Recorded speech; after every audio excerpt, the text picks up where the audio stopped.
G'day guys, welcome back.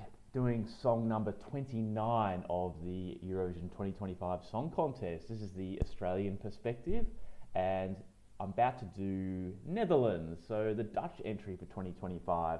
So Netherlands had a pretty good run of late. They've had, obviously they won with Duncan Lawrence and Arcade. They had a really good song after that, I can't pronounce it, D. I don't know how it went, but that got stuck in my head for a while. There's a lot of mystery about that song. I really liked it. It sounded really good. And then obviously last year we had Juiced Klein, which is just like, well, the whole saga was a bit of a kind of peak Eurovision sort of vibe. Just the song itself, just everything that happened. It was sort of classic Eurovision drama, I guess. Yeah, that was. Who knows how that would have gone if it was allowed in the actual competition, because it got disqualified. But you know what? I might do a separate video about all that, because I got a bit of a different take on how all that went down. But anyway, today we're doing their 2025 entry, and it's called C'est la vie by Claude. So C'est la vie is French. It's a French language. So we're doing a French language song, are we? From Netherlands. Okay, I do know Dutch people are like so multilingual, like they're so talented when it comes to languages. They seem to be able to pick up languages so quickly. I think it's just like in their genetics that they can do that. But so here they're doing a French song by the sound of it. So I don't know anything about this. Let's see what they're entering this year with Claude and C'est la vie. That is okay. Okay, Netherlands, right. Okay, I totally get this. So, all right, it's a fair bit to go through here, I think. So it's in French, language in French, but it's also in English, and it's not like they do one part in French for a while, then go to English. He is intertwining these languages almost intermittently throughout the song, so it changes, and I think the French isn't that complicated either. I think he's actually repeating in English sometimes what he says in French. Not sure. It goes up, it goes down, it goes round and around. C'est la vie. There's a lot of there's a lot of language overlap here, I think, between the French and the English in terms of what the meanings are. But again, that's just the first impression, because I'm still was taken a little bit off guard by how much it changed so quickly. But I think I need to start at this presentation of this film clip that I just saw. This boy performer and Claude, the singer, are doing these dance moves with each other that are just brilliant. Like, it's so effective in the way that the storytelling is happening here. This is a really well told story visually as well. I mean, musically it's great. The music and the what I'm seeing here go hand in hand. But this is such a well told story. I don't think any other video in this competition tells a story this well, and this clearly and effectively. It's all very, very clear what's happening, but it's high impact, and it's also just done with such good polish. So the little boy's there. I'm assuming that's Claude as a kid, watching Eurovision as a kid on TV, and then by the end he sees himself in Eurovision, because obviously he's going to Eurovision himself this year. So he's kind of achieved the dream, I guess, of when he was a kid going to Eurovision. But just the way he does these mirror hand actions and dance moves, and it's kind of mesmerizing and beautiful, I think's the word. It's really beautiful artistically. Like I said, from a storytelling perspective, I wonder if they're going to bring this kid out on stage to do these same things. Are children allowed on the Eurovision stage? I can't recall seeing a child on stage. So maybe they're not allowed to do that, but at least they should bring out a performer who can maybe play the role of this child, because for me, that mirroring of the hand signals and of the choreography, that's where this has its strength with Claude the singer here. Anyway, that's from a visual standpoint, from the storytelling. From a musical standpoint, this is quite beautiful as well. It's very kind of starts quite slow without much instrumental backup, but by the end of it we get into a bit more of an uplifting sort of feel-good beat, I would call it, feel-good. C'est la vie obviously means, well, that's the life, this is life, that's life. So it's clearly a reflection of that's life, that's what happens.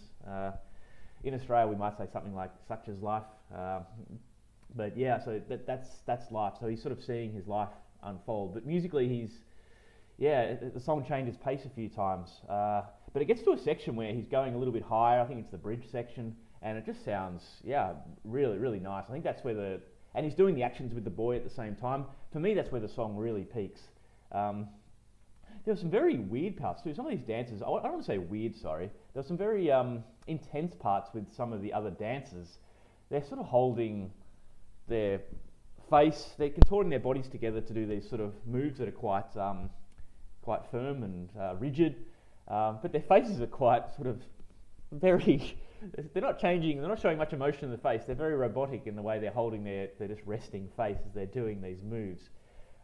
Whereas Claude, the main performer here, is quite expressive with his face a bit more. Not over the top, not over the top like Tommy Cash, but just sort of in a way that's in context and in brand with this song, I guess.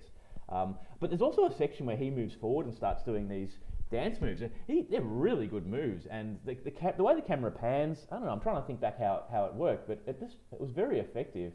Because even though he was doing dance moves with the boy, he does this part where he moves forward. So I guess that's him stepping into the next part of being, growing into the adult version of himself and eventually becoming able to, achieve the dream of performing on Eurovision or being a musician or achieving his childhood dreams.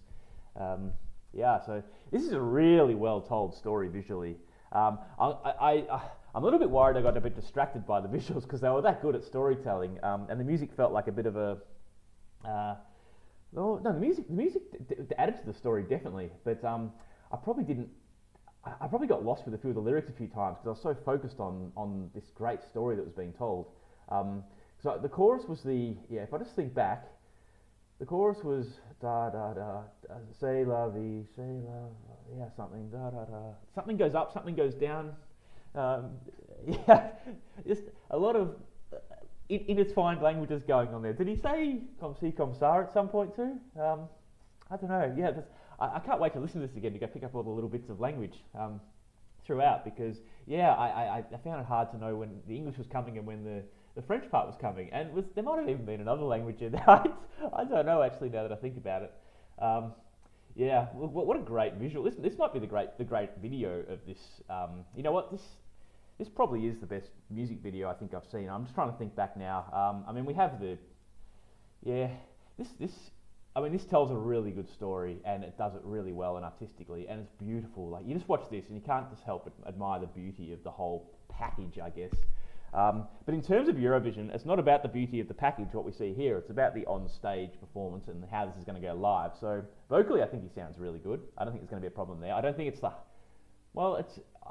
could be a difficult song to sing because he's going in and out of languages, but he's not smashing out like super high notes or long notes but the timings do seem quite tricky and fast at times, and it changes, but it sort of does roll nicely. It all goes together, so the vocals are sort of going on a track. It's not like just going crazy all over the place. It's sort of, it feels very liquid and very it feels like it's going in the one direction. But vocally, I think he's going to be fine.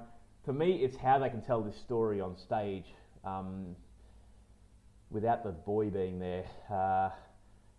I'm really interested to see how this goes. Or maybe this turns into like a dance number because he's clearly got great dance moves. So maybe Claude just goes for the dance and has some backup dancers there just doing these moves because he's a very smooth mover and clearly a very accomplished dancer as well. But that's how it'll probably go down. But geez, it's a shame they can't get that boy on there with the TV. That is just, it adds so much to the storytelling of this. So this is the type of song that does well in Eurovision because it's very inspirational. It's kind of uplifting. It's motivational. It's beautiful. It's a touching story. It's about a young boy achieving his dream, and people are going to love that. They're going to warm to that narrative too. So it's similar to Juiced in a way. I think Juiced had a very similar thing, about telling his father that I've made it to Eurovision. Here I am, and it's sort of a similar theme here. Claude's sort of his younger self, and he's sort of made it now at Eurovision. So So for me, this will qualify based on that because it's just a very, very polished entry. So I think that's going to qualify quite easily. Whether it can win is interesting. So yeah, I mean, it's a different type of beauty to some of the other songs because it is more of an upbeat sort of beautiful song. A lot of the ones that I find artistic or beautiful are the ones that are slow or ballady or quite epically dramatic. Um, but this one's a bit more sort of upbeat, but has the same sort of beauty about it, without having those kind of wacky Eurovision tones that you can sometimes find in the sort of more iconic songs. So yeah, this will be interesting to see how this goes. This is not a bad litmus test for how Eurovision fans see Eurovision. If they start voting for this, then yeah, maybe they're looking for something with a bit more sort of measured quality rather than having something that's just sort of insane and wacky and catchy and I don't know and larger than life. So that'll be interesting to see how this goes. Actually, I'm really interested. Actually, no, I'm really interested how this goes with the voting, because this is a very serious, sensible entry as well. So yeah, look, I need to. I've got a lot to say about this video and this performance, but I need to do the last few videos because it's. I might have to come back and do another video about this because I need to find out what happened lyrically here and what was going on between languages. But for now, I'm going to wrap it up. But well done, Netherlands. Always bringing great stuff. And yeah, this is going to qualify, I think, for sure.